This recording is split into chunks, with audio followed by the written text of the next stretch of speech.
السلام علیکم ورحمۃ اللہ وبرکاتہ۔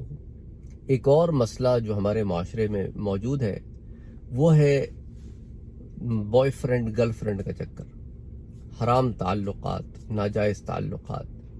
اول تو یہ ایک چیز سرے سے ہی غلط ہے اور بہت سارے لوگوں کو احساس بھی نہیں ہوتا، کیونکہ وہ جب پروان چڑھتے ہیں تو انہوں نے موویز دیکھے ہوتے ہیں، ڈرامے دیکھے ہوتے ہیں، اس میں سارا وقت یہی چل رہا ہوتا ہے کہ بھئی کسی نہ کسی طرح کسی لڑکی کو جو ہے وہ گھیر لو، پٹا لو، اس سے جو ہے وہ گرل فرینڈ بنا لو۔ اور لڑکیوں کا بھی یہی ہوتا ہے کہ ہاں ہمیں کوئی پٹائے گا پھر ہم نخرے دکھائیں گی۔ ہر ایک ایسا نہیں ہوتا، لیکن جو ان چکروں میں پڑ جاتے ہیں اور یا یہ سمجھتے ہیں کہ بھئی جن لوگوں میں اٹھتے بیٹھتے ہیں کہ بھئی بوائے فرینڈ گرل فرینڈ ہونا تو ضروری ہے، کیونکہ ان کے جتنے دوست احباب ہیں ان سب کی کوئی بوائے فرینڈ ہے یا گرل فرینڈ ہے۔ تو اب اس کے اندر ذرا ان ہونے کے لیے نا، تاکہ کوئی مذاق نہ اڑائے، لوگ سمجھتے ہیں کہ بھئی تمہاری گرل فرینڈ نہیں ہے اس کا مطلب ہے کہ تم مرد نہیں ہو۔ یہ بھی بڑا مسئلہ ہے، یعنی گناہ جو کر رہے ہیں اس گناہ پر اصرار اتنا زیادہ ہو گیا ہے کہ جو گناہ نہیں کرتا اس پہ تنقید ہے۔ اور اسی طرح جو ہے لڑکیوں میں بھی یہ چیز ہے کہ تمہارے دل میں خواہش نہیں ہوتی کہ تمہارا بھی کوئی اس طرح کی الٹی سیدھی چکر، اور وہ اس کو الٹے قسم کے شیطانی خواب دکھانا کہ ہر کوئی تحفے نہیں دیتا تمہیں فلانا۔ یہ ایک عجیب میس بنا کے رکھی ہوئی ہے زندگی۔ سمجھتے ہیں کہ زندگی کا ایک ہی مقصد ہے، پھر اس کے بعد یہ بریک اپس ہو گئے ہیں، پھر ڈپریشن کا شکار ہو گئے ہیں، پھر اس میں محنت کر رہے ہیں۔ یعنی جو کام، جو وقت کسی اچھی چیز میں صرف ہو سکتا تھا، نیک کام میں صرف ہو سکتا تھا، اس کو ان گناہ کے جھمیلوں میں صرف کر رہے ہیں اور اس کو کوئی بہت امپورٹنٹ چیز سمجھ رہے ہیں کہ دیوداس بن کے بیٹھے ہوئے ہیں، پھر رہے ہیں، اور کچھ تو اتنے جہالت کے اندر پڑے ہوئے ہیں کہ استغفر اللہ العظیم، یہ ایک تو غلط کام کیا، پھر اس کے اوپر ڈپریشن کا شکار ہو کر دوسرے غلط کام کرنے شروع کر دیے۔ کسی نے شراب پینی شروع کر دی، کسی نے ڈرگز لینے شروع کر دیے۔ اتنے اموات ڈرگ اوور ڈوز سے ہوتی ہیں، انبلیویبل۔ آپ سوشل میڈیا پہ دیکھیں کہ کتنے ٹک ٹاک سٹارز ہیں یا تھے جو نہیں رہے۔ یہی مسئلہ ہے، پیسہ آیا ڈرگز میں پڑ گئے، ڈرگ اوور ڈوز میں مر گئے۔ یا پھر وہ سیلیبریٹیز جو ٹی وی سے اٹھے یا موویز سے اٹھے یا یوٹیوب سے اٹھے یا مختلف اور پلیٹ فارم سے اٹھے، یہی ہوا، ڈرگ میں پڑ گئے، ڈرگ اوور ڈوز مر گئے۔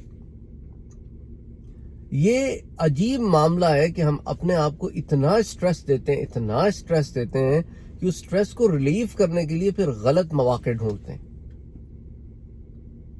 یہ معاشرے کے وہ ایلیمنٹس ہیں جو ایگزسٹ کرتے ہیں اور بڑھتے جا رہے ہیں، اور اس کو ہم نظر انداز نہیں کر سکتے، اس کو ایڈریس کرنا پڑے گا۔ ایڈریس کیسے کرنا پڑے گا؟ اس کا ایک ہی علاج ہے میرے بھائیوں اور میری بہن۔ قرآن کریم نے سورہ بقرہ میں بالکل شروع میں ہمیں علاج دے دیا ہے۔ اللہ تعالیٰ نے کیا فرمایا کہ ذالک الکتاب لا ریب فیہ، یہ وہ کتاب ہے کہ جس میں شک کوئی نہیں، ہدایت ہے کن کے لیے؟ تقوی والوں کے لیے۔ تقوی کیا ہے؟ تقوی ہے پرہیزگاری۔ پرہیزگاری کیا ہے؟ پرہیزگاری کا مطلب ہے گناہوں سے بچنا، اور گناہ سے بچنے کے لیے سب سے زیادہ مؤثر اور دیر پا چیز کیا ہو سکتی ہے؟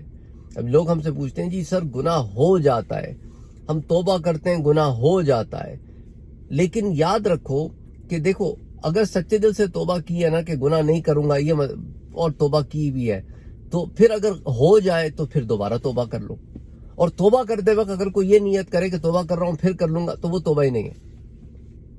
اور اللہ تعالیٰ نے یہ بڑا رحیم ہے، بڑا کریم ہے کہ بھئی اگر کوئی گناہ ہو گیا، توبہ کر لی، پھر ہو گیا، پھر توبہ کر لو تو بھی معاف کر دیتا ہے۔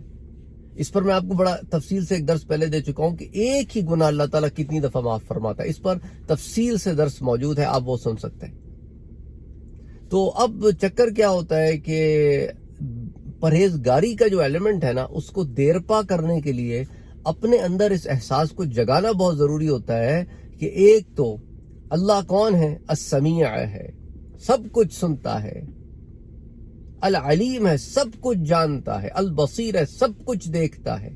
تو میں جو بھی کچھ کر رہا ہوں میرے رب کے آگے تو کھلا ہوا ہے۔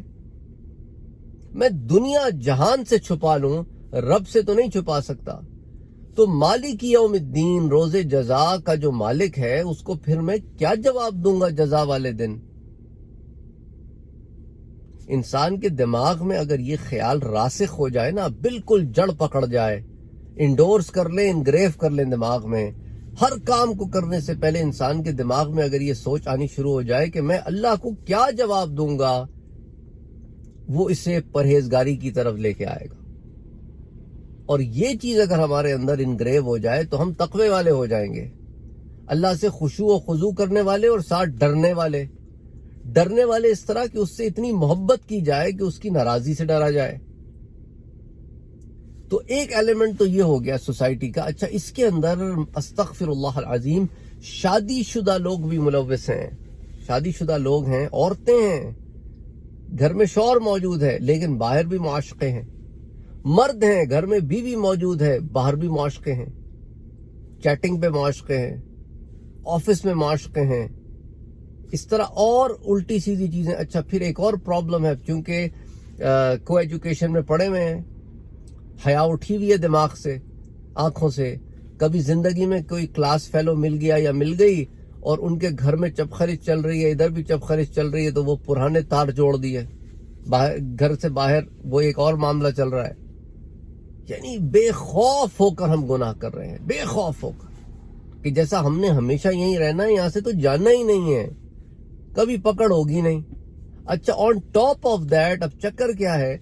اب یہ ہے، کہتے ہیں کہ جنت میں کیا دوسرے کی بیوی مل سکتی؟ یعنی اتنے اس سے گھٹیا کوئی سوچ ہو سکتی ہے؟ یعنی ایک انسان دوسرے کی بیوی پہ نظر رکھے، اس سے کوئی گھٹیا بات ہو سکتی ہے؟ اور لوگ سوچتے ہیں کیونکہ وہ مجھے پہلے پسند تھی. او بھائی، پسند تھی آپ کو تو آپ کو تو اس کو دیکھنا تو منع تھا نا، گناہ تھا. آپ کا اس سے تعلق بھی گناہ تھا، آپ کے اس کے ساتھ بتائے ہوئے لمحات بھی گناہ میں گزرے ہیں. ایک عورت جو کسی اور کی بیوی بن گئی ہے، اب آپ ابھی بھی اس کے خواہش کو دل میں لے کے بیٹھے ہیں، تو یہ تو غلط ہے یار. اوپر سے آپ اس خواہش کا اظہار بھی کر رہے ہیں کہ جنت میں مجھے یہ مل جائے. وہ تو اس کے شوہر کی ہے، اگر اس کا شوہر جنت میں جائے گا تو وہ اس کے ساتھ جائے گی. یہ کیا بات ہوئی؟ معاذ اللہ، استغفر اللہ العظیم. کوئی ایسے شخص کی بیوی کے بارے میں اگر یہ خیال رکھے تو اس کی غیرت کیا بولے گی؟ اگر اس کے سامنے ڈسکلوز کر دیا جائے کہ فلاں شخص چاہتا ہے کہ تیری بیوی جو ہے وہ جنت میں اس کو ملے، تجھے نہ ملے.